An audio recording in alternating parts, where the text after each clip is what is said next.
Hello, this is Storybooks channel. New videos are posted every day. Subscribe and click the bell. She was sitting in her office drinking coffee when her mother called. "What the hell are you doing?" Going off the deep end? Wendy's on a roll, so Sophia thought doomfully. I think it's starting. If until yesterday she had nothing to hide, now the situation had changed. It's not proper for a married woman to make out in a car with her face. However, it's all yours too. "Good morning, Mom," Sophia said calmly. "And you are sure that it is good," gargled, "and the mother of the whole village only says that you were brought yesterday by car." "Well, what's criminal about it?" she asked in a friendly manner. "What's criminal about it?" yelled Wendy. So the daughter took the phone away from her ear to ride in a car with someone else's man. "That sounds normal to you?" Mom slowed down and said, "Sophia, riding around with another man's man. Maybe it's not normal. Only I did not ride and came home with a colleague whom I met in the city and who bought you a dress and shoes." Mother interrupted me. "Aren't you ashamed to accept gifts from a man? It makes things more complicated." "It's a loan," she said. The first thing that came to mind, a loan. The old woman asked incredulously. "Yeah, I haven't heard anything about a paycheck yet. And we have a corporate party in 3 days." Sophia lied inspirationally. "We're going to a new restaurant. We're going out with the district administration. So you have to be on your best behavior." "What did I tell you? Your husband doesn't know how to make money. Do you need to be on top of your game right now? And not just at the New Year's Eve party. Why don't you come to the party? It would have been a dime a dozen." "Mom, what's the point of this?" She sighed tiredly. "You know what time he comes?" "Oh, it's been a long time." With annoyance, said Wendy. "I wish you well. Do you? What's in it for me? What do you want?" "I want you to get your husband up to look for a part-time job, or better yet, another job." Sophia laughed, glad that the conversation had moved on to a less sensitive topic. "And where is she in the village?" "That's another job, if only to become a laborer." "You could start your own business," he grumbled. After all, he's a mathematician. Just knowing math isn't enough. You need an entrepreneurial spirit. And I don't have one. She summed it up triumphantly. What did she have to prove? You got a worthless man. "Mom, let's figure out our family life on our own sometime." "For probably the 1000th time," Sophia said. "And anyway, I have to work. So bye." And in the evening, she had a talk with her husband. "Sophia, while Helen is out walking, we need to talk." He didn't waste time with the preface. "Well, we need to, then we need to." "I agree," Sophia nodded, realizing what the conversation would be about. Nick had been ready for a serious conversation since morning, and now he didn't know how to start. Not sure where to start. She assumed, "And I'll get you a paper. You heard that idiotic rumor that I got a ride home from some guy in a foreign car. And now you want to hold me accountable." "Why would you want to hold me accountable?" Peacefully hummed husband. "I just want to understand the situation and understand. We're still a family. Sophia, I've always been honest with you, so I think I can expect the same." "Yes, of course," Sophia nodded. "But I have nothing to repent of. I always thought you were above gossip. I was wrong. And I can't have this conversation," Nick said thoughtfully. And his wife thought that he was probably right. "What's the point of talking about it?" "Nick, there's nothing to talk about," she exclaimed. "He had a ride. I don't deny it. But it wasn't some guy, it was a colleague, the head of the Citizens Affairs Department. I met him by chance at the hypermarket. And he drove me home. That's it. So he went to the village on purpose to take you home." Nick squinted incredulously. "And before that he bought himself an expensive dress and something to go with it." The situation is more serious than Sophia realized. I wonder how much she'll find out later. What if Nick got wind of that kiss in the car? Desperate, she thought to Dawn. The windows were tinted, and the car was far from the parking lot, but still. And who the hell was following me? Sophia ordered herself to be calm. If anyone knew about that kiss, her mother would have mentioned it. Wendy's daughter had kept silent about it. Anyway, calm is only calm. "Oh, we know so much," Sophia shook her head. "But since you have an informant, He should have reported to you that my mysterious admirer bought me this dress on credit. On credit. Yeah, why are you surprised? Well, what if you hadn't met him? Nick, you should be an interrogator, grinned the wife. If I hadn't met him, I would have bought a cheaper dress or called someone. There'd be more questions. Sorry, crushed, muttered Nick.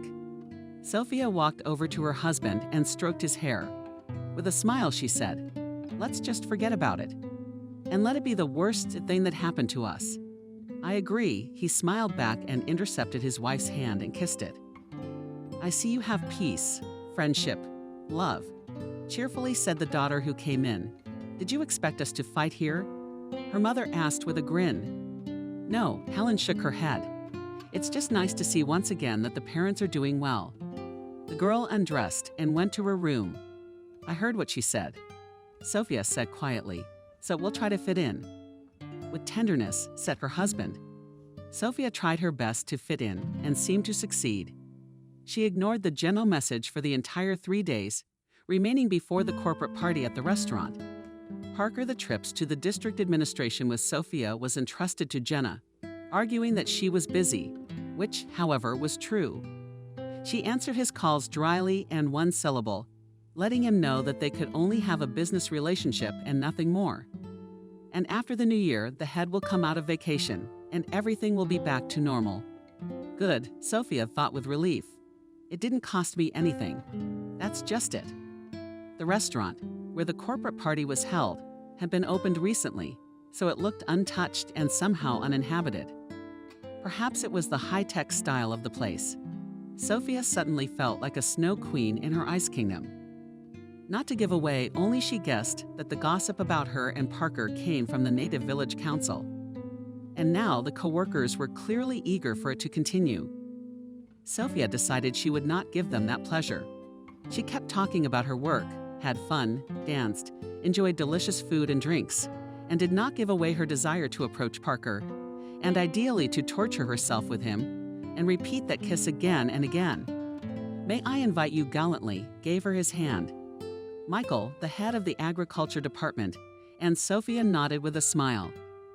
Tonight was going to be fun, and Sophia was having fun. She settled into her seat and found herself a cold soda. And 5 minutes later, a security officer came up to her and asked her to dance as well. "Our Sophia is a real hot commodity," commented Cindy, the accountant. "And Parker is not without tears." Her assistant Nina chuckled. The head of the Citizens Affairs Department poured one drink after another, and from time to time cast hateful glances at Sophia. And when the security officer, as befitted a true gentleman, escorted the lady to her seat at the table, Parker approached her with a firm step. The audience froze in anticipation of a dance performance. With forbidding language, he suggested Sophia. "Thomas, are you sure?" She said with a polite smile. "Maybe you should sit down. I decide what's best for me." Parker said, "But we're on a first-name basis." "No," Sophia blurted out, and the almost inferior crowd perked their ears at you. "Thomas, what are you doing?" Michael tried to defuse the situation. It's okay. Who doesn't? A man's had a little too much to drink. It's just an everyday thing. Let's call a cab. But who has a cell phone nearby? An administration employee from a neighboring village readily took out a phone from her purse and started dialing the number of the cab service, and Michael felt it necessary to warn. And without any stupid woman's gossip, I'll rip my tongue out myself. To say the audience was disappointed was to say nothing. The cab arrived 5 minutes later. Parker was escorted to the car and the fun continued. Sophia could physically feel the stares of her colleagues, and after a while she hurriedly turned away, citing the headache. The next day, Parker sent Sophia a message apologizing for her behavior. Apology accepted. Happy New Year. Was it written? Christmas was spent alone with Nick. Wendy went to a sanatorium on a voucher for pensioners, and Helen, having met Christmas and scared in a salad, went to celebrate the holiday in the company of classmates. "You know," said Nick, "I've wanted to celebrate Christmas with you for a long time. But there's always someone else around." Sophia said cheerfully, "Or someone will show up." That New Year's Eve, the Corver couple felt young and hopeful for the first time in a long time. They chatted merrily and had a delicious meal. Ice-cold champagne they recalled carefree youth, the time of the courtship, the wedding, the news of the long-awaited addition to the family, the birth. Niece? Yeah, it was great. Sophia smiled as she sipped her champagne. Do you remember how you gave me cosmetics and golden balls? You bet I do. Her husband laughed. It was you from Grandma's paratrooper. Oh, and hit me then. And the old lady, by the way, had a heavy hand. That night, nobody came to see them. Sophia guessed why. But she didn't care about that now. Let them watch their families. Sophia thought, falling asleep in Nick's arms. I have the coolest husband in the world, and we have a wonderful daughter. The New Year's holidays are relaxing after all. Sophia tried to concentrate on her work, but it was not going well. The same thing seemed to be happening with the other employees. She went to Polina's office and, with annoyance, noting that she was not there, went to the accounting department. And so it was. Together with Irina and Veronica again. They're washing someone's bones, Jenna. I asked you to prepare the certificates this morning, said Sophia. Where are they? I'm leaving in 10 minutes. Are you? Are you going to sign for me? Jenna reluctantly got up and went to her office. And the deputy manager saw the car and left. I'll be there soon. When Sophia entered the agriculture department, she ran into Parker there. Oh, Sophia, in my honor, he smiled. How are you? How was the holidays? Thank you. All good. Choppy, Sophia replied. Excuse me. I have to go. Yeah, sure, we'll talk again. Thomas sounded a little too meaningful. She soon realized what the tone meant. The agricultural department in Sofia informed her that she was to be sent to the regional center. For how long? She asked. For 24 hours, answered the head of the department. You will get your daily allowance in the accounting department and come straight to me. Okay, Sophia nodded and left the office. I guess you already know. Thomas entered the office with a smile. What do you mean? And business trips, of course, he shrugged. When Sophia returned to the agricultural department, she learned that she was traveling with Parker. She was terribly tempted to refuse, but under what sauce would she do it? And then, if she refused, it would give the department head some interesting ideas. And Sophia wouldn't want that. She's had enough of the New Year's Eve party. Surely the cuckoos, despite the warnings, were already scratching their tongues. Sophia went on a business trip with Parker. This trip was the beginning of their passionate affair. Both realized there was no point in hiding your feelings under lock and key. And be honest, was this trip in your prayers? Sophia asked, snuggling into his shoulder. But what was I supposed to do? Thomas sighed, pretending to sigh. You were avoiding me. And then there was that stupid corporate party. Drunk like an idiot. Wanted a bloody. What's going to happen now? She said thoughtfully. And everything depends on us. I want to be with you if you become my wife. Then the gossips won't dare say a word. Well, that's true. But Nick? What about Nick? Isn't Nick a little boy who'll get over it? He's not old yet. He'll find someone else. You just shook your head. Sophia. Oh, sweetheart. I've been divorced twice. And as a person with experience, I can say that there's really nothing terrible about it. It's more of a people thing. To me, it's really simple. If the marriage has come to an end, there is no point in saving it, and it is better to try to become happy again. And if there's someone you want to be with, then God knows what to do. You're probably right, she agreed. But you see, I don't have that experience, and it's really hard and uncomfortable for me. I understand, with sympathy, Parker said. Helen is graduating from high school this year, Sophia continued. She's looking forward to graduation and having her mom and dad present together. They are together, being divorced.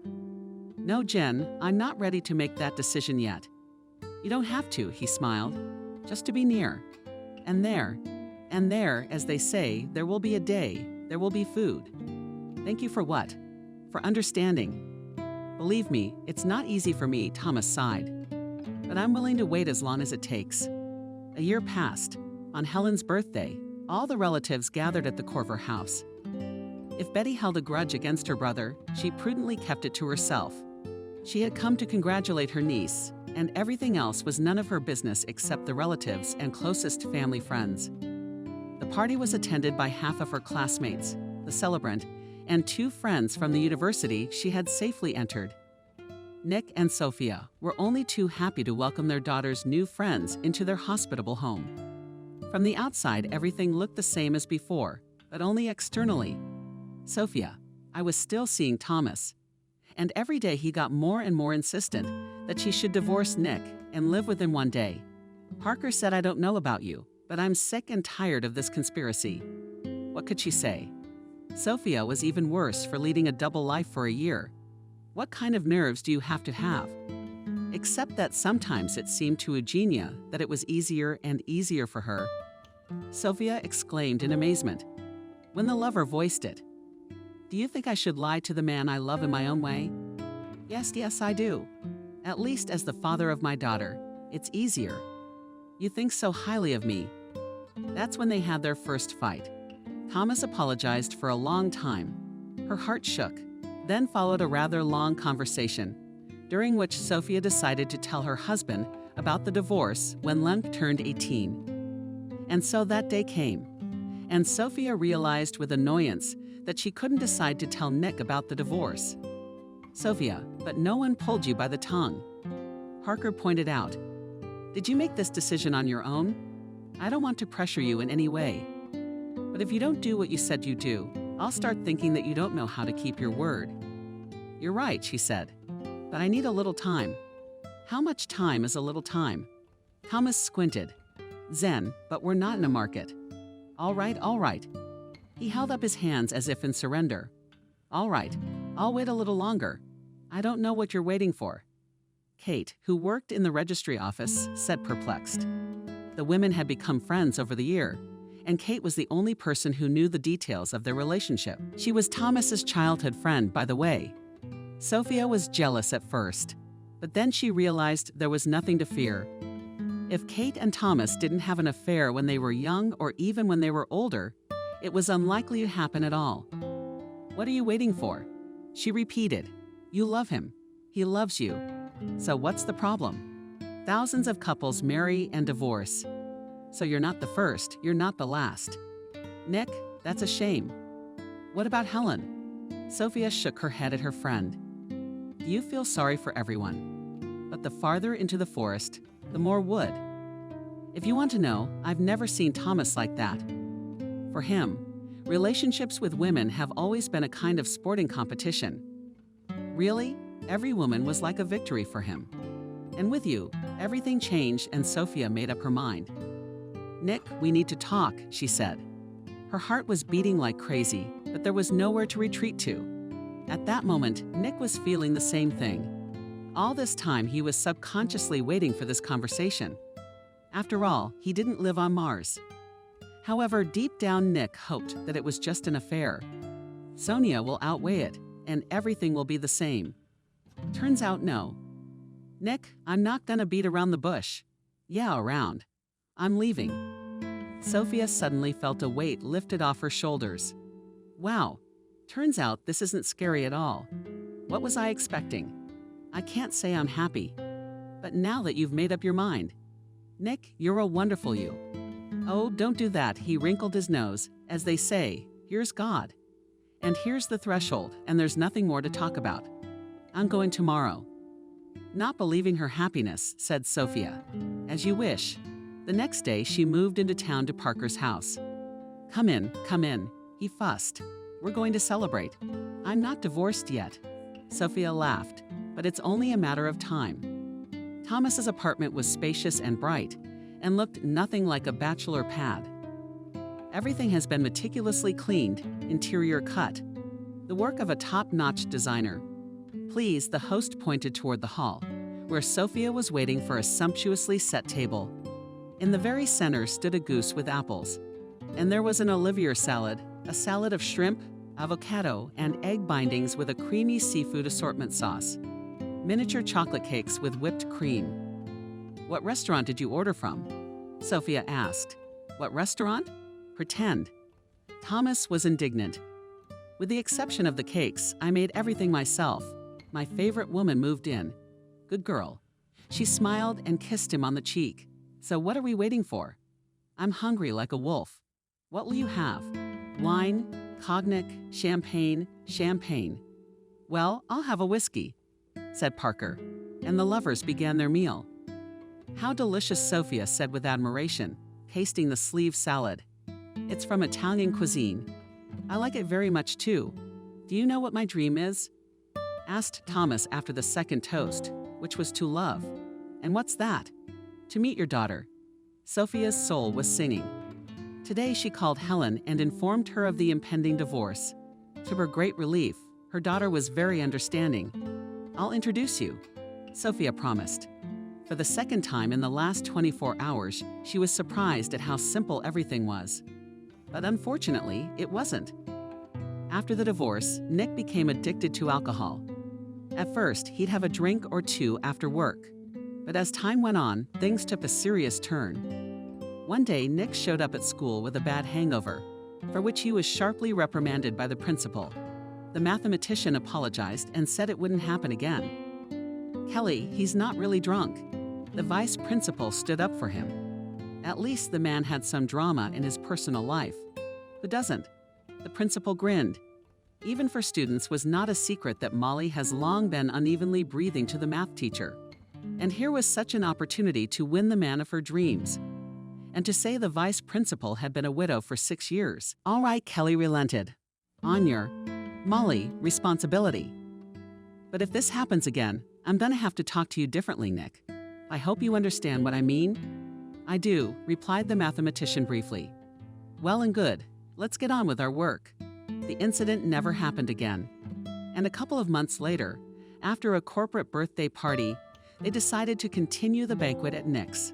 The cell phone was ringing off the hook, and Alex, the gym teacher, exclaimed in anger, "Yours, that's the one." With annoyance nodded Alex. So calmed down. To hell with her. "Alex, you're 100% wrong," said Nick. "Do you know what this is called?" "What do we have? We don't keep it when we lose it." "Oh, poor or what?" Colleagues drank a shot each, and the gym teacher remarked, "But freedom." "Fuck that freedom," Nick said with tears in his voice. "When I see Sofiaka coming to work with his whip, I'm ready to kill him." "And why him?" Alex grinned. "There, I think your mother-in-law did her best. And ours was talking to the whole village about how worthless he was. But apparently her words fell on fertile ground. The coworker left, and Nick continued his outpourings in proud solitude. Alex's words about his mother-in-law's contribution to the divorce did not go out of his head, and he went to his ex-mother-in-law's house drunk and made a scandal. "It's all your fault, you old witch," he yelled, flashing his eyes. "Why?" Wendy said nonchalantly. 3. You always said I was worthless." That said, confirmed the older woman. Wasn't she? And Nick couldn't keep a woman. So it's the mother-in-law's fault. "Well done." I'm you old witch," threateningly said the former son-in-law and approached Wendy. "Help, they're killing me." She paid with a voice not her own and ran out of the house. "Nick, what are you doing?" shouted Betty, who came over. The neighbor told her that a drunken Nick had gone to his ex-mother-in-law's house. And the woman followed, just as long as he didn't do anything. "I'll get her now," yelled the math teacher. "I'll go to the district police officer." The old woman continued to yell. "And such a person teaches children at school. Ah, disgusting. Fucking alcoholic. You can be sure I won't let it go." "Wendy, honey, I'm so sorry, for God's sake." Betty begged her tearfully. "You understand. I'll get on my knees to you, but don't go to the police station. To hell with you."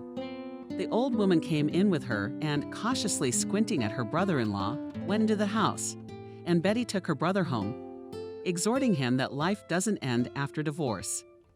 "I love her," Nick interjected to his sister. "You know I love her." Betty just sighed heavily and thought, "And they say women are stupid." A few days later, the story reached the education department, and the question of firing the mathematician arose.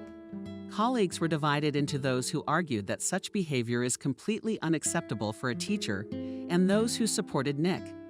By the way, Sophia, feeling guilty before the former spouse, stood up in his defense.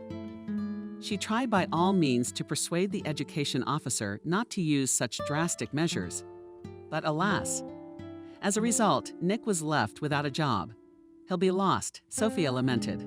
Don't exaggerate, replied Thomas. After all, he is a grown man, an intellectual. I think he will pull himself together in time. Oh, I don't know. I sighed. You know what she was thinking. Just promise me you won't take it personally. I get scared when you talk like that, Parker admitted. Yes, and it's really not a big deal. Anyway, maybe it makes sense to postpone the wedding. Why would I do that? I don't see any joy in that. Sophia's on. Yeah, I've been living like a hot frying pan. I'm probably the only lazy person who doesn't say behind my back, I've driven a man crazy. And they don't give a rat's ass about me trying to help him. And I still got a job to do, by the way. Well, the job isn't exactly a problem, Thomas said. There's a specialist in the civil registry office about to retire. Why? Will you look for a good option and work? Kate didn't tell me anything about that, she wondered. But you would. When was the last time you saw each other? About a couple weeks ago, Sophia recalled. But you see, the position's only been open for a week. I think we should hold off on the wedding after all. But think about it. Nick is in this situation, and I'm getting married. And you're like salt in the wound. Zen, but after all, we're living together. Well, okay, whatever you say, Parker gave in. In the end, they decided to postpone the wedding for a month. Nick felt empty and cold. His parents had passed away one by one many years ago. The wife he loved and idolized had left him for someone else. The daughter was studying to be a journalist in a regional city, and Nick was clear that Helen would not return to her native village. What with her profession here to do? With a sigh, he thought, except to visit. And now he didn't have a job either. Nick called his daughter almost every day, and Helen supported her father as best she could. She said that the divorce was not the end of life, and that Nick would still find happiness. In general, everything they usually say in such cases. If you want to come to my place, the daughter said. I'm working part-time now and renting an apartment. No, really, the only other person who supported him in any way was his sister Betty. You should come more often, she said. Why do you have to sit alone? Nick nodded uncertainly. What? Yeah, shouted the sister. Have you eaten at all today? I don't remember. He doesn't remember. But he remembered to get a bottle. Nick, but what are you turning into? The woman said in despair. Listen, why don't you stay with us? You'll come to your senses, and then we'll see what to do with you. Maybe we can find you a job. And Nick, Betty, he said quietly. Leave me alone. I'm sick enough as it is. The sister thought for a moment and walked out with a sigh. She walked home and thought about how easy it was to break something that had taken years to build up. Unlike her friend Anna, Betty was far from judging her former sister-in-law. But how painful it was to see past and washed-up addition Sophia while Nick trivialized.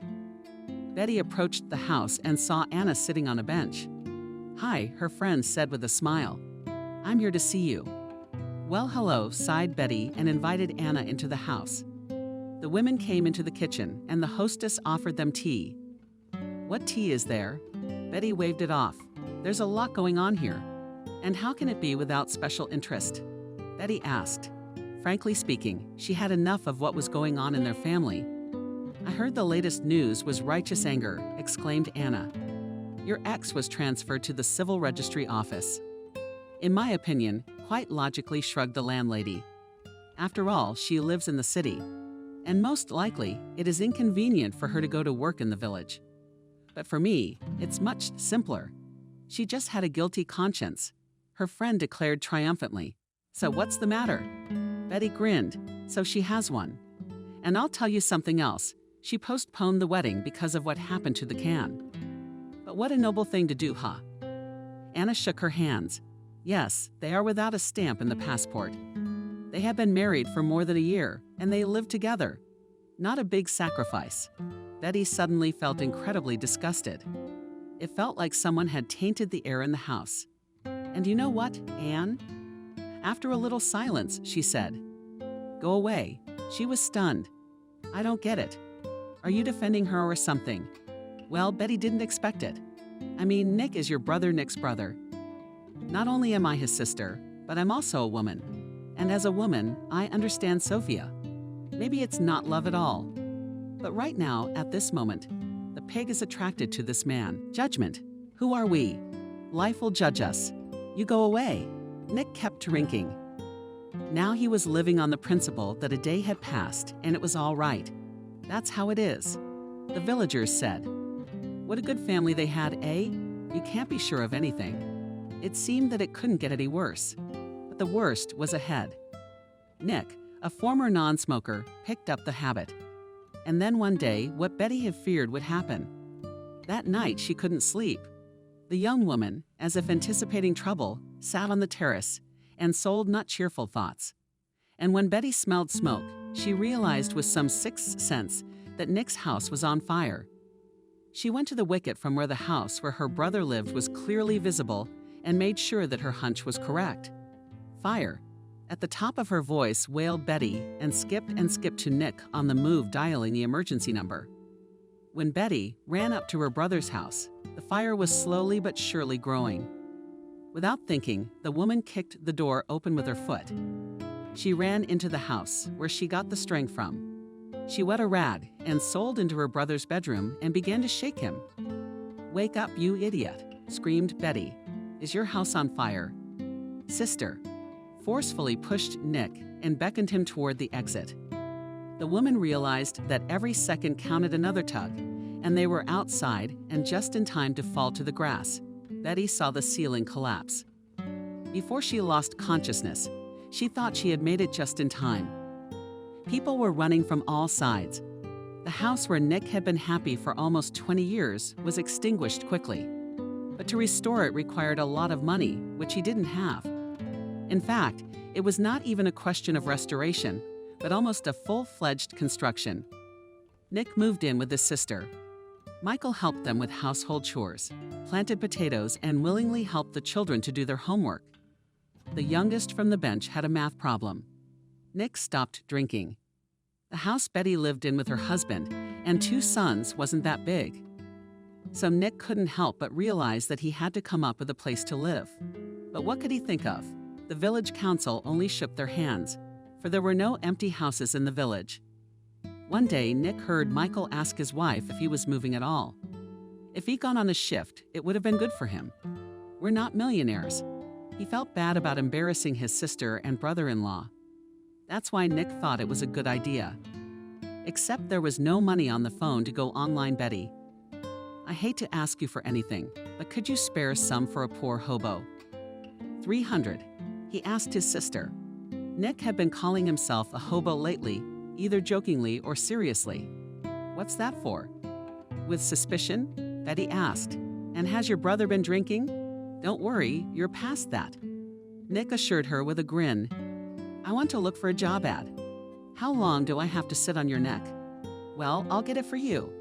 A couple days later, he found an ad for shift workers. When are you leaving? Betty asked. In a week. Nick called his daughter before he left. I'm happy for you, Helen exclaimed. I've been having all kinds of bad thoughts lately, but thank God you're okay. I should come visit you sometime. What do you think? We'll see, the father replied evasively. Nick was ashamed to admit to his daughter that the house where she spent her childhood was no longer there. The ex-wife apparently didn't know anything about it either. After all, Sophia now worked in the city and did not maintain relations with any of the villagers. Thomas and Sophia were 3 days away from getting married. I can't wait for you to say yes to me in the face of the law, said the happy groom. The future spouses were having lunch at the very cafe where they had met at the hardware meeting. The faces of the bride and groom were shining and the people around them were smiling. I look at you and directly infect with good mood, said the former to them Lola, head of the Department of Media Relations. Are you so cool? Thank you for your kind words, smiled Parker. The daughter arrived the evening before the wedding of moms. You could put your face on the cover, Helen exclaimed, kissing her mother. You look like $1 million. $1 million? Sophia smiled embarrassedly. Right. Why am I being petty for $1 million? Oh, come on. With a laugh, she waved her daughter away. You are not hungry. I could eat an elephant, cheerfully admitted Helen. But I can't promise an elephant, Sophia hummed. But fried chicken, and I'll feed you. Come on, encouraged the girl. Almost a year of studenthood. I gave her a lot of fried chicken, but such a delicious Tina, as my mother, has not yet met. I hope the groom appreciated. By the way, where did he appreciate it? Did he appreciate it at the bachelor party now? Mother smiled. He, like you, was not afraid to let go. What about the cake stripper and other bachelor party trappings? You know, not afraid. I don't think our Thomas Stepanovich can be surprised by strippers anymore, or anything else for that matter. I'm very glad I got him for goulash. What about Daddy's sadness? Helen asked. It always seemed to me that you loved each other so much that there is no stronger. It did not seem. The daughter answered Sophia seriously. That's the way it was. But I guess our love just ran out of steam. It happens like that too. But I am grateful to Vanya that he was in my life. By the way, you called him a long time ago. The other day. How is he? He seems to be doing well. He's away on a shift. Oh well, God forbid he's doing well. There's a very nice woman coming, and we'll drink to that. Winked Sophia, the daughter's bachelorette party. Helen smiled understandingly. Or else. Mother and daughter laughed amicably. And then Kate showed up. The bachelorette party was a success. The next day, Thomas and Sophia became husband and wife. Wendy looked at her daughter under her dress with a concentrated frown. One could only wonder what grievances she would express to her new son-in-law. Nick returned from his shift a month later with a lot of money and a great mood. It would be better to solve the problem with housing. The tramp had arrived. He announced his arrival. Fresher, better looking, Sister said approvingly. The work has done you good. Very much so. I'll have to do something about the house. There'll be daylight. There'll be food. The housing problem solved itself. And not just housing. In the morning, Nick went fishing in the neighboring village. The fish pecked and not bad. And Corver learning to cook, which Betty was a great master. But the stars had prepared something more interesting for Nick. He pulled the rod, but it was obviously caught on something. Shit. Nick cursed and bent his lice and fell into the water. He surfaced. And headed for the shore, pulling the fish boat up behind him. Nick was walking through the village soaking wet and carrying the bag with a still living fish in it. But there was no cell phone in his pocket. Drowned in the river, and Nick, he heard a woman's voice. What are you doing here? Molly? Nick exclaimed in surprise. Unexpected. Yes, I came to go fishing. In fact, in their meeting, by and large, there was nothing unexpected. He knew that the head teacher had a mother living in the village. And yet, how did you manage to get so far away? Molly asked. The boat overturned. With a smile, he answered. And the former colleagues could not help laughing. That's what the amateur fishermen, said coworkers. And went to my place before the bust is still more than 3 hours. And it is cool outside. And it's comfortable enough. There was no one in the house except Molly. The head teacher gave him a t-shirt and a tracksuit, not forgetting to put the kettle on. I believe your mother lives here too. Nick showed his knowledge. She did, sighed her colleague. Mom died. 9 days yesterday. She came here to sort out her things. But what to do with the house? I don't know. My mom was very sick, and just before she left, she gave me a deed of gift. So they're thinking of selling it or keeping it for Ethan. The guy wanted to get married. At least he'd have a place to bring his wife. Ethan was Molly's son. He was a year older than Helen and went to Polytechnic. Would you let the tramp stay here? Nick asked. What vagrant? The mistress of the house-me. Sadly, he replied. You know probably that I'm having dinner at my sister's, but I'm tired of embarrassing them. Don't worry, I'll pay. Yesterday, I came back from a shift. I make good money, and then I'll find a place to live. What money? Molly waved her hands. You can live, of course, as long as you need. Was it a nice house? A big one with 2 vegetable gardens, a garage, outbuildings, and a nice garden. Nick took good care of the house, for which Molly was very grateful. Another question is who should thank whom? Nick grinned. When the landlady told him to thank you, she took in a hobo. Well, what kind of tramp are you? Molly objected. Just a man in temporary difficulty. She visited the mother house almost every day. Both the residents and the child began to guess what was the matter. A fiancé had shown up. "Why are you, Molly, frequenting the village?" One day the sales clerk remarked, "I wonder if you're going to move there." "Who knows?" The widow smiled enigmatically, and when the villagers found out who was staying with her, everything fell into place. But Nick made no move to get closer. The coworkers began to speak to each other. But it didn't go any further than that. Molly realized that her lodgers needed time. After all, the man had recently gone through a difficult divorce. It was all settled on Christmas Eve. Molly's back from corporate. Beautiful, dressed up, new haircut. "You look good." Approvingly, Nick said, "That hair looks really good on you." All the men must have craned their necks. "Maybe," she smiled, "but it doesn't make any difference to me. And who's going to wring the neck of a drunkard who's old enough to be my son?" "Well, there is also a physicist," sneered Corver. "True, I think so. Doesn't distinguish a man from a woman anymore." "Well, you see," Molly waved her hands and laughed merrily. "Well, I think that women are always pleased with a man's attention. You like ears, do you?" The widow asked quietly, looking Nick in the eye. "I love with my heart," he whispered back. The heart of the woman, tired of loneliness, anxiously went down. Did it mean that Nick's heart was not free and it still belonged to Sophia? And yet there was still a tiny hope. "The best counselor is the heart," Nick continued, catching her gaze. Now they were looking at each other. Molly suddenly realized she had a chance. Nick nestled against the woman's warm cheek, and he physically felt his heart thaw. And when their lips met, the man realized he was finally cured and ready to start life anew. "You are very beautiful," Nick whispered, hardly tearing himself away from her cop. Molly only smiled. She wished if Nick told her that, then things would work out for them. Nick and Molly spent that Christmas alone together. They didn't need anyone. They talked about everything in the world, made plans, and they had the best time of their lives.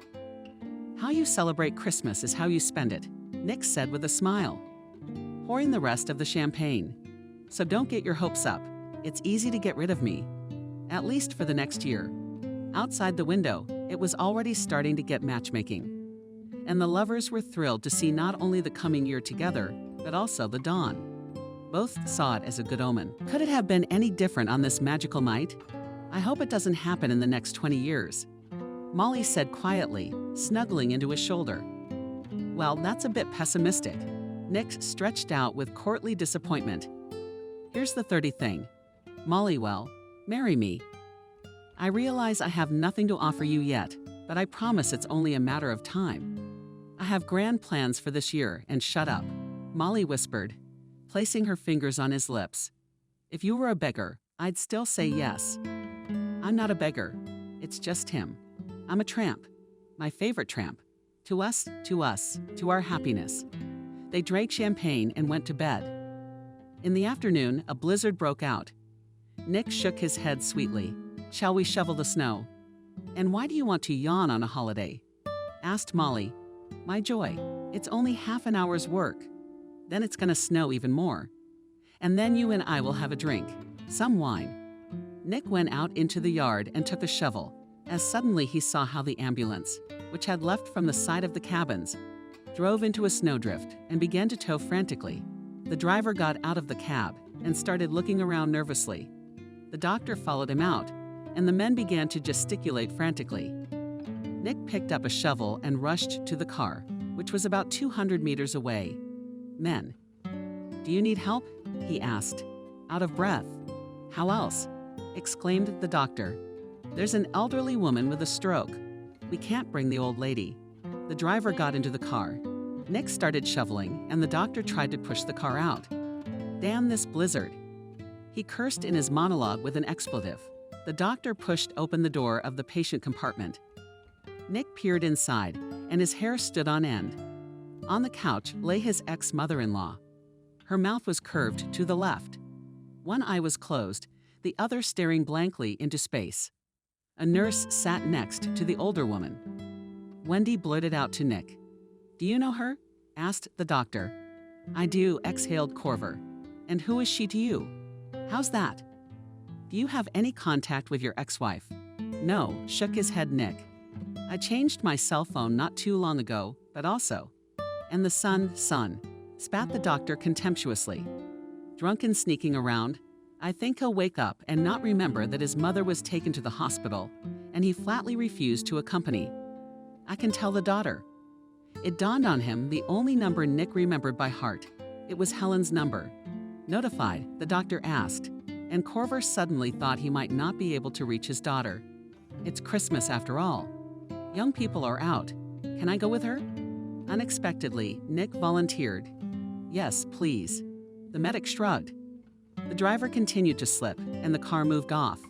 Thanks, buddy, shouted the driver Nick, and the doctor asked if he had changed his mind about accompanying the patient. Fortunately, his cell phone was in his pocket. He told Molly what had happened and asked her to go get a shovel. Nick's fears about Helen were justified. He didn't manage to get through to his daughter until the evening. God, what a horror, the girl exclaimed. And Mom is in Thailand with Dad Thomas. They'll be back in a week, but I can come. Come, daughter, but here's the thing, he hesitated. Anyway, I'm living in the village now. What are you doing there? Helen was stunned. Daughter, I'll see you later. Write down the address. After talking to her father, Helen was discouraged. What's so strange, though? Her father was able to find a woman and go to her in the village, and they spent Christmas together. This could only make Helen happy. Dad had found the strength to start a new life. He loves, is loved, and as a consequence, is happy. What more could a daughter want? Yes, but Dad said he was living there. Why not at his place?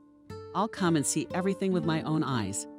Dad sounds like he's doing well, and if it's as good as I think it is, it's great. With a positive thought, Helen fell asleep. Helen managed to get a ticket only for January 4. The village was almost no different from her native village. Even the store building looked exactly the same as it had with the baby. The house where Helen's father now lived she found quickly. She knocked on the door not boldly and heard a vaguely familiar female voice. Come in. It's not locked. When the girl entered, she was stunned Molly.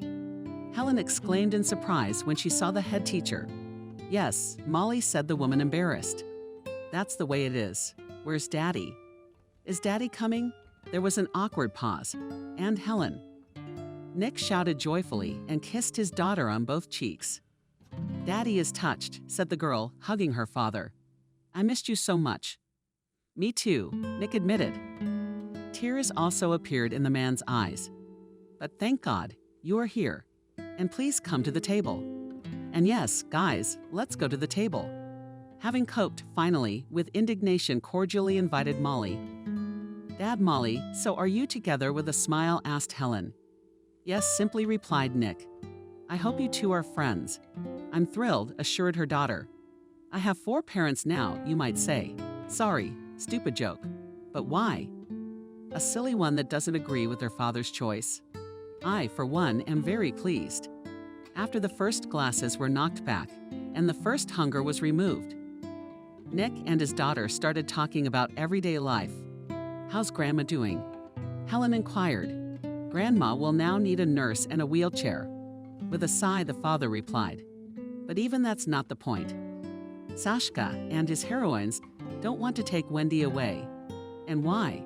Because they're assholes. Nick cut him off. Besides, Uncle, as you know, always liked to drink. What a sick mother. And if his son doesn't need her, what about his Natasha? What kind of horror stories are you telling? Helen shuddered, and this daughter is not horrors, but the harsh truth of life, philosophically remarked the father. I hope I don't suffer the same fate in my old age. No, of course not.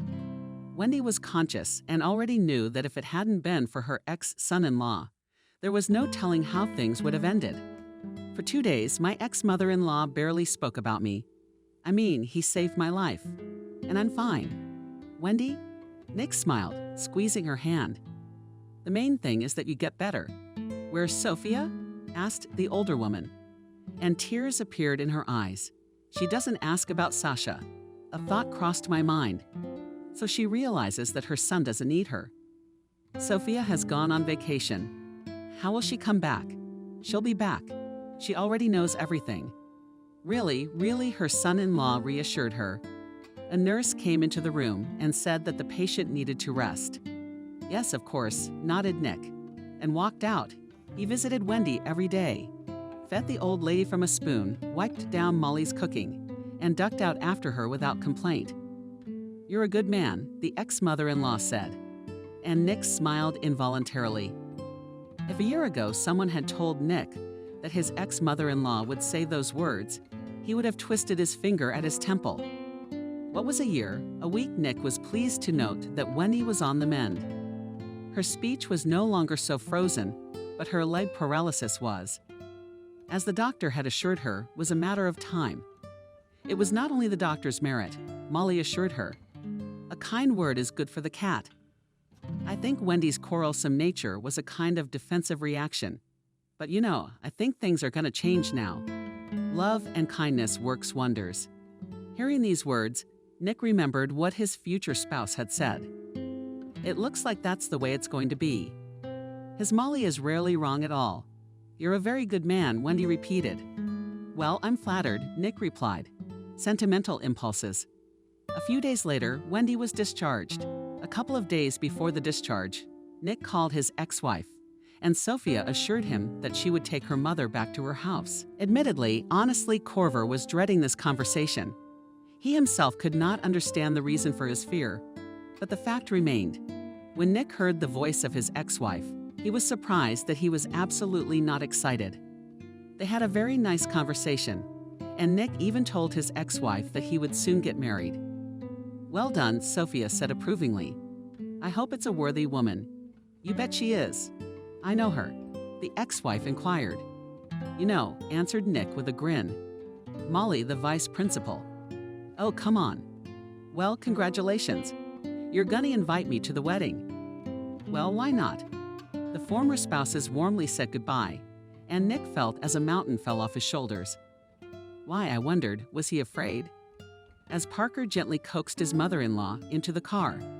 Wendy, are you comfortable? I'm fine, replied the old woman, and suddenly said, You know what I just thought about, and what is it? Nick, who was sitting in the front seat, asked.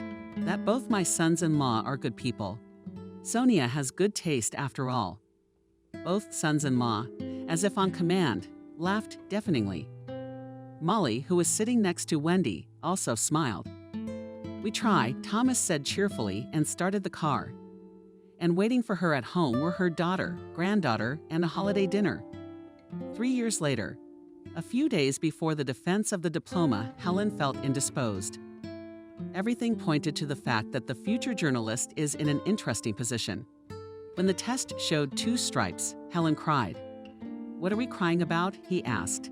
After all, we wanted to get married. So the 3 of us are going to get married. That's all. Are you really happy? I'm really happy. 4 parents. What did Helen jokingly call them? They were happy too, and Wendy had nothing to talk about. So I'm going to be a great-grandmother, she smiled. Yes, nodded her daughter. Oh my God, I'm going to be a grandmother. That's so exciting. It's like a baby boom, Nick said when he found out he was going to be a grandfather. A year ago, he became a father for the 2nd time. Almost all the money he earned on his regular shift was spent on Echo.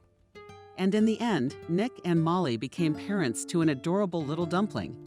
So the baby-to-be has an aunt who's only 2 years older than him, or a little less. Nick led the eldest daughter to the altar, where the groom was waiting for her and thought what a lucky man he was. And Sophia, Molly, and Thomas were thinking in unison that one should not be afraid of change. Change isn't always a bad thing. They knew that. The Corver family was not starstruck, but they were not poor either. It was an average intellectual family. The head of the family, Nick Corver, worked as a math teacher at school. His wife, Sophia, worked in the village administration. Corver had a daughter, Helen. They would have been happy to give the girl a brother or sister, but the state of health did not allow Sophia to become a mother. The 2nd time they lived amicably. In the summer, they went to the mountains, to the lake, or campgrounds as a family. And in the cold time, Corver loved to arrange family gatherings together, cooked hot pastries, or own or captive bags under fragrant aromatic tea. All remarks to each other, if any, sounded not at all offensive and were taken rather as jokes. Unlike many teenagers, Helen Corver had only heard firsthand what strained family relationships and parental misunderstandings were like. Whatever happened to her, Helen could always trust her parents and count on their help. In the family reigned love, understanding, and mutual respect. If there was something that marred the happiness of the family, it was the relationship between Nick and his mother-in-law. The situation is anecdotal, except he wouldn't be laughing. Dear Wendy apparently considered it her duty almost every day to visit them and give valuable instructions, or rather to poke her nose into everything in her field of vision. Why is your porch wobbling? Looking disapprovingly in the direction of her son-in-law, Wendy said, What are you in the house for, man? It's like this every time. That the beds are not to dig, that the grass is low, that here to catch a cold. A separate topic was the closet of my wife and daughter. A real man should dress up his women. My mother-in-law insisted. When Sophia saw a beautiful dress on TV and said she wanted the same Nick. Well, right, honestly, what do you have them wearing? Helen looked at her tracksuit and shrugged her shoulders. It didn't escape Grandma's eyes. You're going someplace decent, or else there's nothing to do. Solemnly, Wendy summed it up. Mom, what do you mean by a decent place? Sophia grinned. A theater or a restaurant? We don't go to them. You should. Oh, and what though? Not in a tracksuit. Sophia is tempted to reply that she and her late father were not regulars at such places either, but she changes her mind. After all, Mom is Mom, and she wants her daughter to have everything she needs for a happy life. And thank God that Nick preferred to keep his mouth shut, for he didn't like conflict. Nick Corver really did not like conflicts, but adored his girls. For their sake, Corver was ready to endure anyone, including squabbling and restless mother-in-law and soft character of Nick Konstantinovich. His relatives noticed it, shook their heads, and expressed their discontent. Yes, she's just riding you, said Betty, Nick's sister. Mark my word, it won't end well, and she was right. It all started with Sophia's promotion. Years ago, Sophia, a college graduate, joined the local government. Simply put, she got a job as a secretary. Then she was lucky. The previous secretary was just going on maternity leave. After the position of secretary was removed from the staff schedule, Sophia was not left without a job. She became a specialist and finally reached the position of vice chairman. Her duties have increased, but also the salary became higher. And that's what prompted a new round of attacks. Wendy on Nick, on the occasion of his wife's promotion. And to you, they slaughtered a boar. The women prepared dinner, and after a shower, Corver and their relatives gathered at a generously set table. Alas, at first hearty sit-downs with the easy hand of Wendy turned into a real balaganza. During the family feast, the elderly woman drank too much and she, as they call it, was carried away. Shame on you, she said. A woman and like a damned and earns, by the way, more than you. Mom warned me before Sophia started that, Mom, I'm telling the truth. Can't we deal with this truth on our own? They'll figure it out.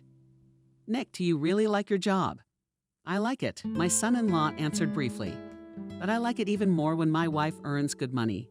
The truth, Wendy continued to stir things up.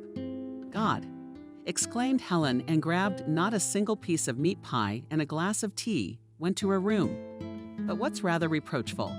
Sophia asked her mother. By the way, Scarlett has a scarlet transitional age, and the girl very painfully perceives you. She could not find the right words and only waved her hand. If there were another person in Wendy's place, he would have realized that he had just spoiled a peaceful family holiday and hurried to smooth over the conflict. But where was it? Strong alcohol plus a quarrelsome temper. A mixture of thermonuclear girl and scandalized. And let the girl know that her daddy is a worthless man. And what makes him worthless, I wonder. Betty obeyed, who didn't mind what she said. She organically did not like her brother's mother-in-law. And the relatives suspected that the fighting woman was just waiting to have a heart-to-heart fight with Wendy.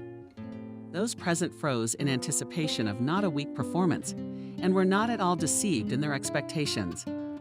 The women screamed so loud that the dishes rang. Your brother is a shit and a lowlife, Wendy said. Yes, my brother is a good man, contended Betty belligerently. But you're an old schemer for your own life? No, you're a meddler in other people's. What did you say? Sophia formidably asked the relative, looming over the sister of her hated brother-in-law. But the young woman from the preamble aside and nonchalantly replied that they had heard. Live themselves to live amicably, bring up a daughter, and persuaded Betty. But no, even on a holiday, there's no peace from you. Mom, but really my son Alexander intervened. You were sitting so well, weren't you? Eggs. Chicken is very thoughtful, threatened Mother, and then came to the table, defiantly poured herself a full shot glass of vodka and drank. Didn't blush. Come on. Zatzit Satsia for this is not to give. She continued savoring the crunch of the pickle. Everyone, as one, just sighed heavily. If Wendy Medvedeva had been on her own for a long time. But why does Grandma always cling to Daddy for the umpteenth time? Helen wondered. She, of course, was still quite young, and due to the lack of life experience, still understood little. But she knew one thing about a husband like Nick. They are still to be found. He doesn't drink, helps his mother with the household chores, earns money. What else do you need? The girls sighed heavily. Voices, related from the hall, could not. Actually, it was mostly Wendy's grandmother who spoke. The others did not dare to try to contradict her, but it seems, unsuccessfully. All in all, fun, and so it was every holiday. The pork pie was getting cold and didn't look so appetizing, and I didn't feel like eating. And why do we have everything not like people? Helen thought, we're getting there. And the tea, which also began to cool down. This year, Corver's only daughter was finishing school. She had dreamed of becoming a journalist since 5th grade and was eagerly counting the days until graduation. And then Helen would go to university to study and work as a journalist. The girl imagined interviewing a celebrity. Her heart closed sweetly. God, but why do universities have to study for 5 whole years with a sigh? Helen thought, that's such a long time. She desperately wanted to go to another world where everything is beautiful, cultured, and there are no table scandals. To hell with all of you. Helen heard her grandmother's loud voice and shuddered. Don't listen to me, but in vain. After a while, the voices fell silent. A fuss was heard, and the girl realized with relief that the guests were leaving. When the house was quiet, Helen came out of her room. Her father was sitting in an armchair, obviously thinking hard about something. Don't be mad at Mom, Sophia said, picking up the plates from the table. I'm not. Nick shrugged and sighed, adding, I'm used to it. He looked so lost that Helen wanted to hug her father and say something nice to him, and what, in fact, prevented it. The girl came to Nick and, sitting on the windowsill of the chair, hugged him by the neck. Daddy, I love you very much. With tenderness, said Helen, and added, and you, Mom. I have the coolest parents in the world. Well, we are glad to hear that, Sophia smiled. But to make my joy complete, help me clear the table serving comrade-in-chief, replied the daughter, jokingly saluted. At that moment, all 3 of them were thinking about what a good family they had. But none of them suspected what changes awaited her. Sophia started her new position. Nick continued to sow the reasonable, good, eternal, and indoctrinate young minds with theorems and logarithms. And Helen dreamed of a career as a journalist. It seemed like it would be like that for many years to come. But life arranged otherwise. After a staff meeting in the district administration, Sophia went to a cafe for a snack. She made an order, and having taken a table in a secluded corner of the hall with an appetite, began to eat at You Are Not Busy. With a polite smile, asked a solid man about 50 years old, dressed in a dark gray suit with thin stripes. Sophia shook her head. And you are the new deputy head of the administration of the village, aren't you? The man asked. That's right. Why is it nice to see another spectacular woman in such a responsible position? I forgot what's your name. Sorry, it's just a lot of names, surnames, and patronymics to memorize. Sophia Corver. She introduced herself. Oh, nice to meet you. The man stretched out. Well, I'm the head of Citizen Services. Thomas Parker. You've heard of him. Sophia nodded with a faint smile. Well, that's great. That day, the colleagues chatted and separated. When an administration employee came in, she knew Parker, of course. When Sophia was a specialist, she traveled to the administration office once a month with a report and sometimes ran into him in the hallway. Parker couldn't help but know Sophia by sight. After all, in so many years of work, everyone had managed to be attracted to each other. However, it had only now come to a personal acquaintance. Sophia had heard from colleagues that Parker was a womanizer. It was common for him to fix a young secretary, which, by the way, periodically changed. At one time, there were rumors that one of the secretaries was forced to resign at the insistence of her husband. It was rumored that one of the secretaries was forced to resign at the insistence of her husband, who had somehow found out that the young wife was having an affair with the head of the Department for Work with Citizens. It seems that Thomas was married twice, and from each wife he had a child. By the way, his first wife, Emily, had a great career in the same system and made it to the regional administration. Sophia had already forgotten about that lunch at the staff meeting because she had so much work to do that she had no time to remember. And what was there to remember? It was just an ordinary business lunch, of which there would be many more. "Hello, is Sophia Corver there?" She heard a vaguely familiar voice. "I'm listening," she answered. "Oh, Sophia here. This is Thomas Parker. Remember him?" "Yes, of course."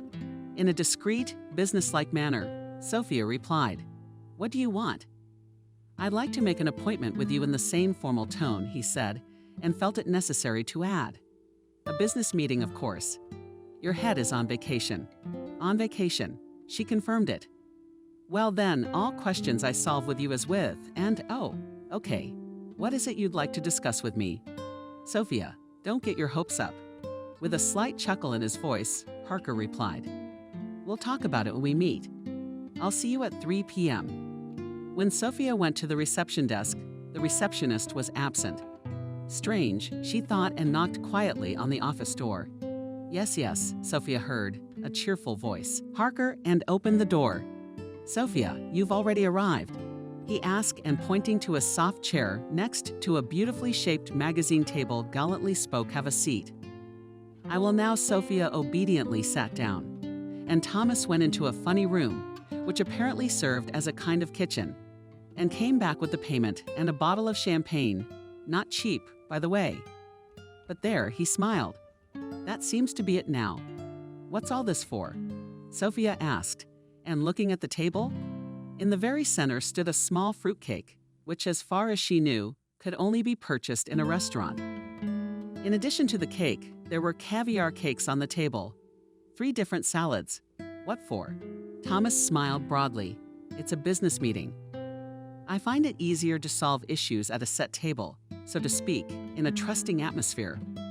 What's cultured and efficient, don't you think? To be honest, I hadn't thought about it," the woman replied with a shrug. She was beginning to realize that a business meeting was out of the question. That was all she needed. Parker said emphatically, "Even in our backwater, culture is not a bad thing. Can't hurt." Sophia nodded. "What do I mean?" He rejoiced. "And then, when I make an appointment with a beautiful woman, no matter what the occasion, I always prepare for it properly. So what did you want to discuss with me?"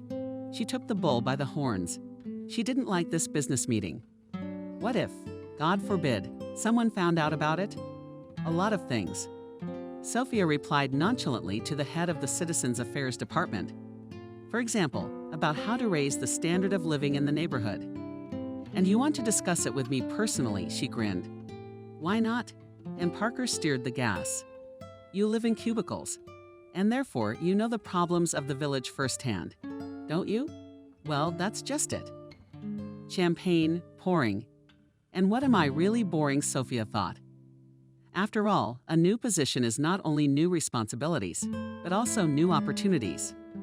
There is an opportunity to drink champagne and talk about life with one of the department heads, so I'll make the most of it. How long can I sit in my village and not see the light of day?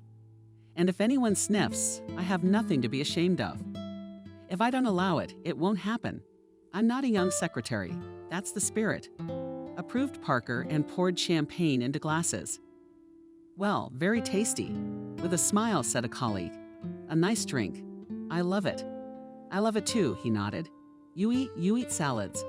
Cake all in the restaurant ordered. Fresh, delicious. Surprisingly, but now the solid head of the department seemed Sophia so simple and homely. Probably that's how his family and friends knew him. It occurred to her, I wonder why he got divorced. And then she was ashamed of her thoughts. Why pry into someone else's life? Shall we do it again? Parker smiled, and not immediately heard Sophia, immersed in his own thoughts. I suggest we do it again. Is it just me, or are you tense? Everything is fine, assured the guest. I will gladly drink more champagne. Sophia, won't you be offended if the second toast is for you? The owner of the office asked not only jokingly, but also seriously. Why should it offend me? She was surprised. I don't know. Well, Thomas, champagne is good, of course. But let's get to why you invited me here. Sophia said in a businesslike tone. Our neighborhood, as you quite rightly pointed out, needs improvement. And when it comes to this particular booth, I have some thoughts. Parker grunted in surprise, but the guest smiled dazzlingly as if she hadn't noticed. We'll discuss it. The dinner was conducted in a strictly businesslike manner. Sophia realized that this was not what Parker was expecting, but there was nothing she could do to please him. He did not hint at a closer acquaintance, for he realized that he would receive a strong rebuff, and for a womanizer like Parker, that was simply unacceptable. It's embarrassing and humiliating. No, it's a gradual thing. Usually a couple of bottles of champagne was enough. I must say, the conversations about improving the standard of living in the neighborhood went well. Thomas listened to Sophia's proposal, and an hour later she called the driver. So soon. Parker stretched out disappointedly. But I guess that's the end of the matter. Corver waved her hands. He wanted to add that he had ordered a sauna, but he stopped talking. I wanted to say that you are absolutely right, smiled charmingly at the person in charge of working with citizens.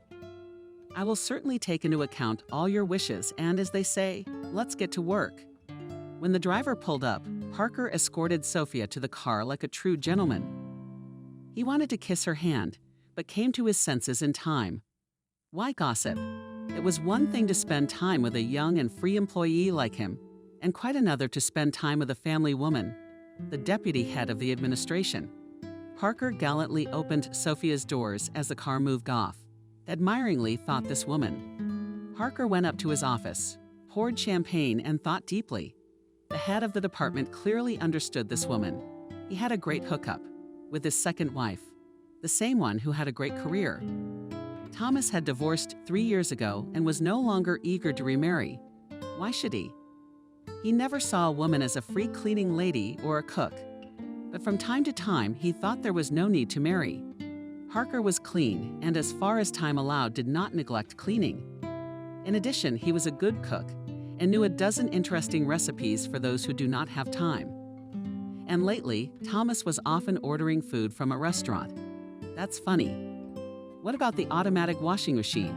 For what?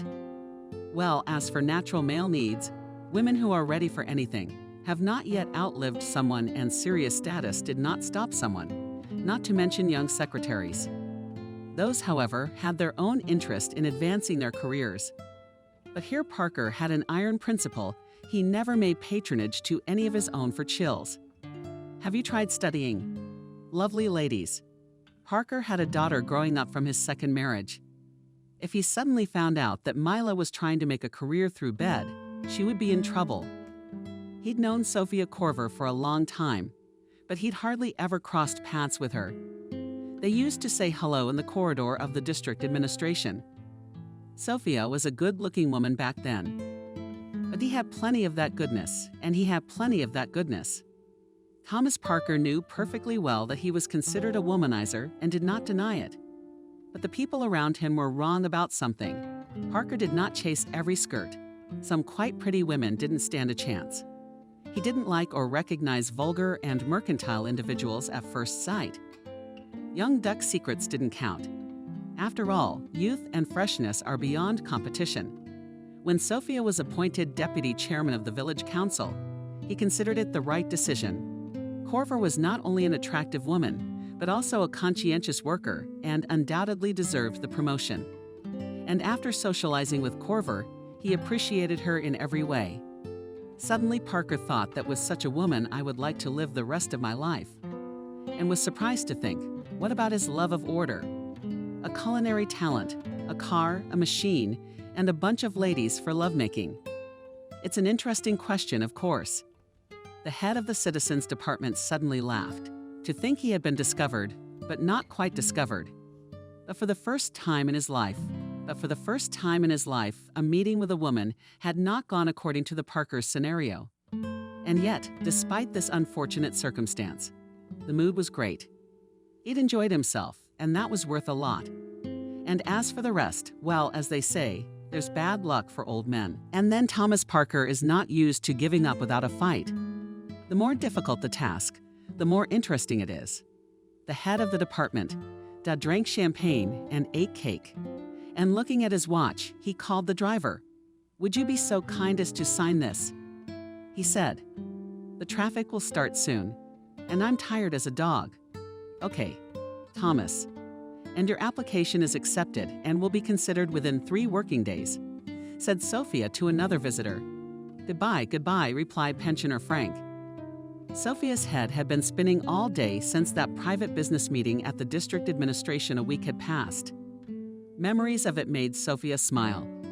The man had spent on the road, champagne, and hors d'oeuvres from the restaurant. And she was proud. What's pride got to do with it? She and Parker were in a purely working relationship, and she didn't think of anything else. And if that was the case, she should have made it clear to him right away. Sophia was sure that in a few days the head of the Citizens Affairs Department would forget about her. And he should have. "Sophia, the specialist Jenna told you this," and brought a small, pretty basket of blood roses into her office. "Thank you, Jenna," she nodded. Sophia already knew who the flowers were from. She felt uneasy. She had no idea how to react, and that made her feel uncomfortable. But at least I can call and say thank you, Sophia thought. "Glad you liked it," Parker replied. And there was a smile in his voice. There was an awkward silence. Sophia broke the silence. "Yes. And it would not be impertinent of me to invite you to dinner at the restaurant." "Thomas, I don't think it's necessary," Sophia replied firmly. "But why don't you really understand?" "I confess I don't. I'm a married woman. I'm in a position of authority and everything. And you, Thomas, have a tarnished reputation." He smirked. "In other words, a reputation as a womanizer." "Right. But I didn't say that," Sophia grinned back. "You don't have to say anything." "Sophia, it's just dinner." Parker didn't give up. She asked ironically. Of course, Thomas didn't hesitate. How could it not be? Suddenly, Sophia realized that she wanted to go to a restaurant. It seemed to her that she had recently fulfilled the norm of her former working life. So why not have a little celebration? I think I'd agree," Sophia said.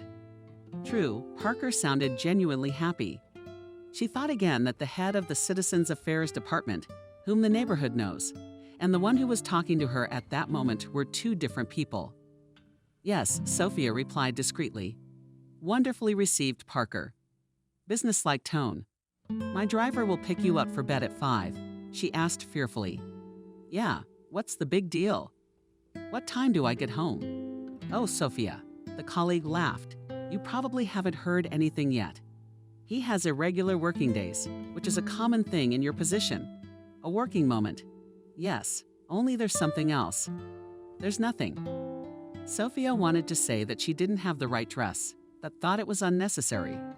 In Sophia's opinion, a man shouldn't know about such things. She walked over to the large full-length mirror hanging in the study. What exactly is wrong with the suit? She thought. A dark blue pantsuit, intricate trim on the lapel and cuffs of the jacket. It looked very impressive. "I wish I had a little more makeup and jewelry. You can do without it. The gold trim looks pretty flashy. And I think there was an elegant and wide-brimmed hat in the closet. Sophia bought it recently, but never brought it home. But here it is ready to cheer up the evening ensemble," she thought. "There is only one thing left to settle Nick. I will be late tonight," Sophia told her husband. Suddenly she felt like a schoolgirl. And what are these trips? Cindy, the accountant, looked out of the window. But what's not to be clear about? Snickered Jenna, escaping to the tea party hat flowers. A driver at the end of the day. And you think about it. Really?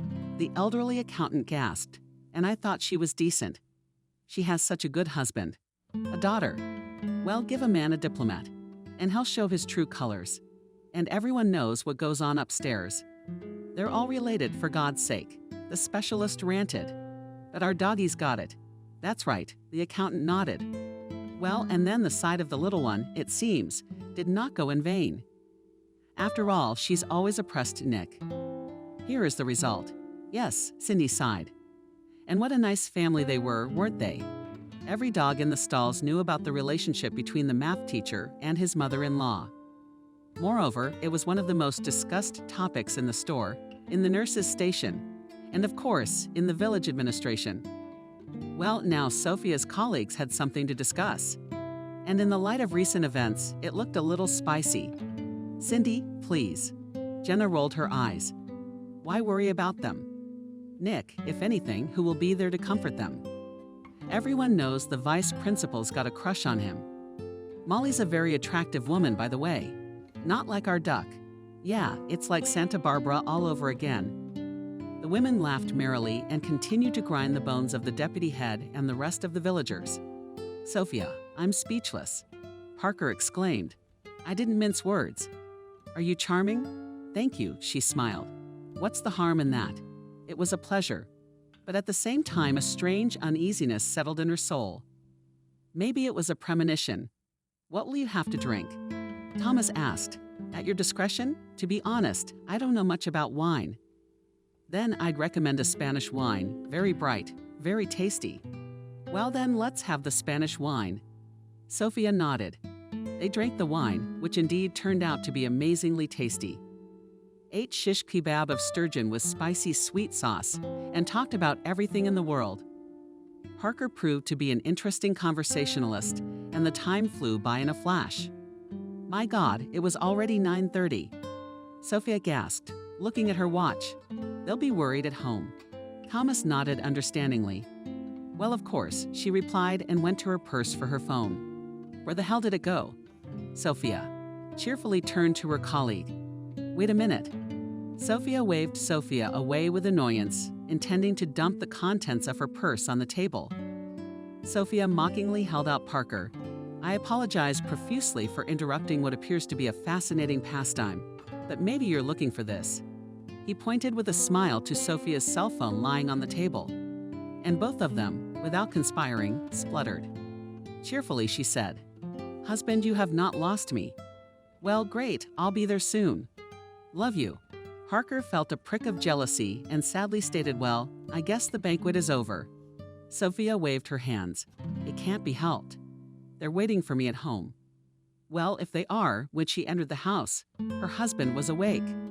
Have you been drinking? Nick asked, looking at her intently. I had a drink, Sophia nodded. There was a small banquet after the administration meeting. Something was wrong.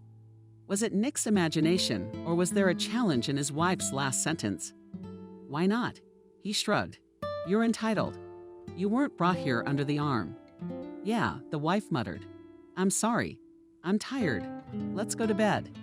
The New Year's Eve corporate party for employees of the administration was prepared on a grand scale. A newly opened restaurant was engaged for this purpose. The conversations of the administration staff were all on the same topic. Ladies' outfits I have already looked through long, revealing with a cut to the thigh. But you're not wearing that kind of fire, not at my size. Oh, come on. It's not a problem. Put on a high-waisted dress and you'll be happy. You'll look slimmer and prettier, and you'll show off your legs. I want to wear red, but I don't know if it's appropriate. Girls, whose year is this? Secretaries, accountants, specialists, and higher-ranking employees resembled schoolgirls on the eve of a party. And it was a very pretty sight. Sophia, like her coworkers, was also racking her brains over what kind of outfit to buy to make everyone aha. Come on, mentally under the case, but on herself, so everyone. After that dinner at the restaurant, Sophia felt something had changed. She didn't know what it was yet, but it was obvious. And then there was that stare from Nick. Did he suspect something? There was nothing to suspect. She and Parker never saw each other again, since they were both busy with work on New Year's Eve. And yet, on Sunday, Sophia went into town to pick up her mom's dress. "Well, that's so last century," Helen remarked. When the mother voiced her plans, that is, did not understand Sophia. "So now everyone orders in online stores, right?" Explained the girl.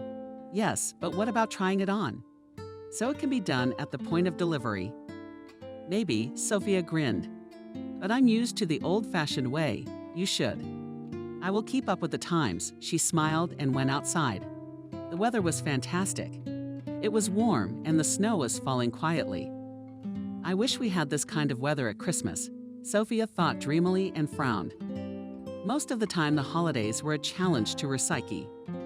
As usual, her mom would show up and start bad-mouthing Nick. What the hell? Rarely, very rarely without that cataclysm. Sophia suddenly pictured Parker in Nick's place and wondered, I wonder what kind of relationship they'd have with Mom. And the woman sighed heavily. She'd been thinking about him a lot lately. What was that about? Sophia reached the bus stop and said hello to her fellow villagers. The retired headmistress said hello and looked at her strangely. Some of the people standing at the bus stop followed her example, and Sophia felt naked. What are they looking at? 5 minutes later, Sophia's bus pulled up. "Please come in," Will said kindly. "A student visiting his parents for the weekend." "Thank you, Will." She smiled gratefully at the guy and suddenly heard someone murmur, "Tell me, please, what honors?" Sophia could have been mistaken, of course, but the voice seemed to belong to Anna, Betty's friend. She had sat with Anna more than once at the same table with relatives. Sophia had always thought that Betty's friend was quite nice to her. So what's the matter? There were those looks too. Sophia took her seat and decided to keep her head down. It was no secret to her that her appointment to a new position was received ambiguously by the people.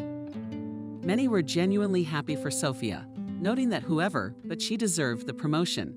But not without detractors. God only knows what they argued their discontent. But the fact remained that there were such people. But was it worth paying attention to them? You can't please everyone philosophically, Sophia summed up. For shopping, she chose a hypermarket 2 stops away from the bus station. The market was definitely not suitable for this purpose. Sophia walked through the boutiques. Her eyes were dazzled by the variety of colors and styles. The woman stopped at a marvelously beautiful evening dress, a relay of color and rice. It would go perfectly with her dark Russian hair and gray eyes. The dress cost more than half her paycheck, but it was so beautiful. And if you pictured it with newly bought shoes, clutch sharpening, and beautiful makeup, it was fire. To take it or not to take it? That was the question. Mentally paraphrased Sophia of the famous writer Sophia. She heard a painfully familiar voice, and that was the meeting. In front of her stood none other than Parker. "Hello," confused woman said. "What are you doing here?" "Having fun?" Thomas asked. "I'm just picking out a dress for corporate events." "A necessary thing," he approved. "How's that going?" "I haven't picked anything out yet," Sophia admitted. "Why not?" "It's just something. I think this purple one is really nice," Parker said in a businesslike tone, and looking at the dress she was looking at. I think Sophia thought dejectedly too. "But for the money it costs, you could live on it for almost a month." "You know what? Why don't I give you this dress?" Thomas suggested as if he were buying a candy bar. What did the coworker fearfully ask? "No, that's out of the question. But I can see you like it." "You don't," he said. "Do you like it?" Nodded Sophia. But it's very expensive." "No, Thomas, I can't accept such a gift," she said firmly. "No more than money." Parker wouldn't give up. "Well, I can't take no for an answer. I need a hint." As if out of nowhere, a young salesgirl materialized. "No." Sophia shook her head, stuttering with excitement. But her unexpected companion unhesitatingly declared and to tell, and to show, and it would be good to help to decide on the accompanying goods. "Well, there are handbags, shoes. In general, you know yourself. And now the lady wants to try on this dress." The sales consultant looked questioningly at Sophia, and she nodded. She was already convinced that Parker knew how to insist. So was it really worth it? Grabbing her dress, Sophia left, for example. And when the colleague came out, he was speechless. "Sophia, I'm blown away," Parker said. "Is it really so terrible?" She smiled. "It's not. Just awful. Terrible, beautiful. No, it's a stunning dress. It really looks like it's made on you," the saleswoman said with a smile. "I want to offer you these shoes." The girl took out of the box silk, lilac, pink shoes, decorated with bows with decorations. "We'll take them from you too." Without giving Sophia a second thought, Thomas said, "And you need a treasure too." So Sophia became the happy owner of dress shoes and elegant treasure. Reshed his fancy shimmer and crystals. Parker pulled out his credit card, and despite Sophia's protests, Sophia paid up. So uncomfortable, she slipped in pitifully. "Uncomfortable," Thomas interjected.